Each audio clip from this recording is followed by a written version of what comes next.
وفل بنا ما انت اہلہ انک اہل التقوی و اہل المغفرہ۔ اے زمین آسمان کے شہنشاہ، ہم تو تیرے بڑے حقیر فقیر بندے ہیں، پر تیرے سامنے ہی ہے تیرے بندے بندیوں نے روزے کے ساتھ کس گرمی میں، کس شدت میں، کس بھوک میں، کس پیاس میں تیرے نام پہ جمع ہونے کا حق ادا کیا، تیرے اور تیرے حبیب کی بات کو سننے کا شوق کا اظہار کیا۔ اے مالک، اور تو ہماری چولی میں کچھ ہے نہیں، ہمارے یہ ٹوٹا پھوٹا عمل قبول فرما دے، ہمیں معاف فرما دے۔ یا اللہ، ہم یہ تھوڑی سی گرمی نہیں برداشت کر رہے، ہم سے جہنم کی آگ کہاں سے برداشت ہو۔ اے میرے مالک، دنیا کی ہتھ کڑیاں لگ جائیں تو زندگی تاریک ہو جاتی ہے، آخرت میں تیرے فرشتوں نے ہتھ کڑیاں لگا دی تو کیا حال بنے گا۔ اے میرے مالک، یہاں جب مجرموں کو الگ کیا جاتا ہے تو ان کے پاؤں کانپتے ہیں۔ میدان محشر میں تیرے نبی نے خبر دی ہے، تیرے قرآن نے سنایا ہے کہ تو میدان حشر میں فرمائے گا وَامْتَازُوا الْيَوْمَ أَيُّهَا الْمُجْرِمُونَ، اے مجرموں آج الگ ہو جاؤ۔ اے میرے رب، تیری عزت کی قسم، پوری زندگی گناہوں سے داغدار ہے، سر سے لے کر پاؤں تک گناہوں میں بھرے ہوئے ہیں۔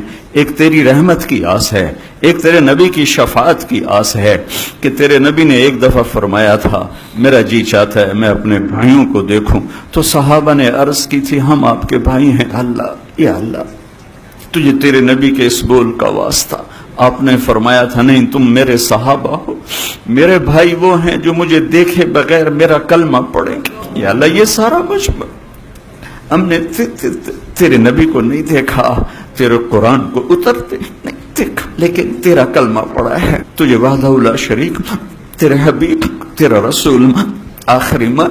یا اللہ، تمام طبقات آج نافرمان ہیں، پر اتنے نہیں کہ آسمان کی چھت تک ہمارے گناہ چلے جائیں۔ تو نے تو اپنی رحمت کو بتایا ہے، اتنے لے کر آؤ کہ آسمان کی چھت کو لگے ہوں، پر ایک دفعہ کہو تو میں سارے معاف کروں گا۔ یہ پسینہ پسینہ مجمع، اگر آنسو نہیں نکلے تو پسینہ تو نکلے یا نہیں۔ یا اللہ، اسی پسینے کو قبول فرما کر ہمارے درگزر کر دے۔ یا اللہ، ہم تیرا عذاب کہاں سہ سکیں گے، ہم تیری آگ کہاں سہ سکیں گے، ہم قبر کے جھٹکے کہاں سہ سکیں گے۔ یا اللہ، اور سب سے بڑی شرمندگی تو تیرے نبی کا سامنا ہے، ہم ان کے سامنے کیسے کھڑے ہو سکیں گے۔ اے میرے رب، تیرے آگے تو کھڑے ہو جائیں گے، تو اثر سے پاک ہے نا، تو بے نیاز ہے نا، تیرا تو قوم ستاری ہے نا۔ یا اللہ، لیکن تیرے حبیب جن کا سینہ چھلنی ہو ہماری خاطر، جنہوں نے دنیا سے جاتے ہوئے حسن حسین کے لیے ہاتھ نہیں اٹھا، ہمارے لیے ہاتھ اٹھاتے، جو میدان محشر میں اپنی اولاد کو یاد نہیں کر رہے، امت امت پکار رہے ہیں۔ اللہ، ہم اس گندے منہ کے ساتھ کیسے سامنا کر، اوئے مارے گئے میرے رب، دی زندگی کے ساتھ کیسے ان کا سامنا کریں گے۔ یہ میرے مالک، ہمیں پاک صاف کر کے ان کے سامنے کھڑا کرنا۔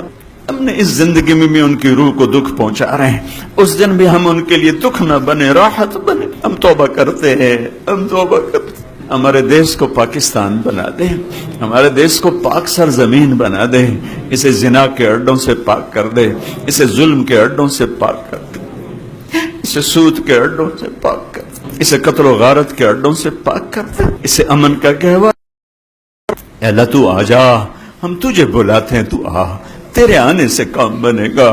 ہم عاجز، ہمارے حکمران عاجز، جو ہم تو ہیں ہی عاجز نا۔ یا اللہ، انسان تو عاجزی کا نام ہے، تو قادر ہے، قدرت تیری ہے، قادر تیرا نام ہے۔ اے میرے اللہ، تو قادر ہے نا، تجھے اس بڑھیا کا واسطہ دیتا ہوں جو تیرے نبی نے ہمیں حدیث سنائی ہے کہ ایک بنی اسرائیل کے بادشاہ نے بڑھیا کا جھونپڑا گرا دیا تھا، وہ بڑھیا موجود نہیں تھی، یا واپس آئی، اس نے پوچھا میرا گھر کس نے گرایا ہے؟ لوگوں نے کہا اس بادشاہ نے گرایا ہے۔ اس نے ملبے کے ڈھیر پہ فریاد کی تھی، میرے رب، میں تو موجود نہیں تھی، تو موجود تھا۔ ہم بے بس ہوئے ہیں، تو بے بس نہیں ہوا، ہم لاچار ہیں، تو چارہ گر ہے، ہم عاجز ہیں، تو قادر ہے۔ یا اللہ، ہمارے کتنے جوان شہید ہو گئے، پولیس کے، فوج کے، کتنی بیٹیاں میرے مولا رل گئی۔ آجا یا اللہ، تو کرتے، تیرا عرش پہلے آسمان پر آیا ہوا ہے، تو کہہ رہا ہے مانگو کیا مانگتے ہو۔ ہم مانگ رہے ہیں اپنے دیش کا امن، دیش کی محبت، دے اس کی برکتیں. یہاں جتنے ایسے شر پسند عناصر ہیں اگر اہل ایمان ہیں تو ان کو ہدایت دے. اگر ایمان نصیب میں نہیں ہے تو عبرت کا نشان بنا دے. تو نے فرعون کو بھی تو پکڑا تھا نا یا اللہ, تو نے قارون کو بھی تو پکڑا تھا نا یا اللہ, تو نے شداد کو بھی تو پکڑا تھا نا یا اللہ. تو ہمارے قارونوں کو پکڑ لے, ہمارے فرعونوں کو پکڑ لے, ہمارے شدادوں کو پکڑ لے. ہمارے مذاق اڑائے جا رہے ہیں, کدھر ہے تمہارا اللہ, بلاؤ اسے.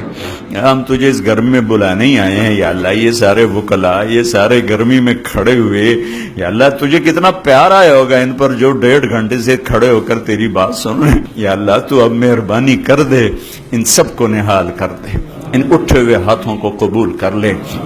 یہ کیمرے والے ہوں, یہ فوٹو بنانے والے ہوں, یہ مستورات ہیں, یہ مرد ہیں, یہ باہر, یہ اندر, جتنے بھی ہیں یا اللہ, ہم نے فقیر بن کے ہاتھ اٹھائے یا اللہ. کسی سے مانگیں تو ذلیل ہو جاتے ہیں, تجھ سے مانگیں تو عزت والے بن جاتے ہیں. لوگوں سے چھپ کے مانگنا پڑتا ہے, تیرے سامنے کھل کے مانگے تو فخر ہوتا ہے کہ ہم اپنے مولا سے مانگ رہے ہیں, اپنے رب سے مانگ رہے ہیں. یہ سارے وکیل, یہ سب یا اللہ تیرے بارگاہ میں ہاتھ اٹھا کے فقیر بن کے مانگ رہے ہیں. ان کے سب کے گھروں میں برکتیں اتار دے, رحمتیں اتار دے. ان کے ہائی کورٹ میں عدل کو زندہ فرما دے, ظلم کو باہر دھکیل دے. ہماری چھوٹی عدالتیں, بڑی عدالتیں, سب میں انصاف کو زندہ کر دے. ظلم کو مٹا دے, ظالم کو مٹا دے. مظلوم کا تو یا اللہ ساتھی بن جا, ساتھی بن جا, مددگار بن جا. اور یا اللہ جو ان سارے مجمع میں بیمار ہیں صحت عطا فرما, جو مقروض ہیں قرض ادا کروا, جن کے بچے بچیاں جوان ہیں ان کے رشتے مقدر فرما, جو آپس میں لڑے ہوئے ان میں صلح کرا دے, جو روٹھ گئے ان کو منا دے, جو بچھڑ گئے ان کو ملا دے. یا اللہ جو ایمان پہ تیرے پاس آ گئے ان کے درجے بلند فرما دے. اور جب ہمارے جانے کا وقت آئے تو یا اللہ وہ واپسی ہو کہ تو ہمیں دیکھ کے خوش ہو رہا ہو, ہم تجھے دیکھ کے خوش ہو رہے ہو. ہمیں دکھوں والی موت سے بچانا, ہمیں موذی بیماریوں والی موت سے بچانا. ہمیں ایسے واپس بلانا جیسے مسافر گھر واپس آتا ہے, ہمیں ایسے واپس نہ بلانا جیسے مجرم ہتھکڑیاں لگ کے آتا ہے. ان سارے دوستوں کو انتہائی جزائے خیر عطا فرما, ان سب خواتین و حضرات کو انتہائی جزائے خیر عطا فرما جنہوں نے تیرے نام کے, تیرے حبیب کے نام کے لیے اس محفل کو قائم کیا. ان سب کو اس کی دنیا اور آخرت میں جزا عطا فرما. انہیں ان کی نسلوں کو آباد, شاداب, خوشحال, نہال فرما.